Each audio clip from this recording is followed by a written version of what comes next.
ওই যে দেখেন ওই ওই হুজুর, এই বেয়াদব, এই যে নিশ্চিত হুজুর মৌলানা সাহেব, দেখেন এই যে, এই বেটা হুজুর, বেটা ওঠো, তুমি মোবাইল ধরলা কেন? দেখেন সে এতগুলো মানুষের সামনে এবার আমাদের হুজুরদেরকে লজ্জা দিল।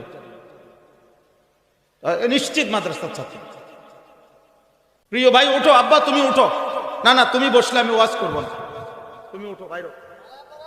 আরে বাইরে তো এই চুলওয়ালা হুজুর ওঠো, তোমারে দেখো তো। না না দাঁড়াও দাঁড়াও, তুমি জীবনের তরে যাতে বেইজ্জতি হয়, যাও বাইরে,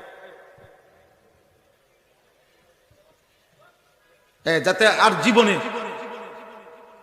তার ঘুমের মধ্যে এটা মন হইল না। না এত বড় সাহস করলো কেন? এতটুকু অনুরোধের পরে আমি তো সুন্দর করে বলি নাই। মৌলানা সাহেব বলছেন, আমি তো শুনছি, আইসাই বলছে যে আমি এটা কোনোভাবেই পছন্দ করি।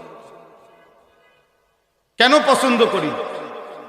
ফাসতামিউ লাহু ওয়া আনসিতু, এই কথা উনিও বলছেন, আমি শুনছি। আল্লাহর আদেশ এটা, আল্লাহর কালাম যখন পড়া হয় তোমরা মনোযোগ দিয়ে শোনো এবং চুপ থাকো। তো আর কোনোভাবেই মোবাইল হাতে থাকলে মনোযোগ হয় না, দিল জমে না। ইসলামের কথা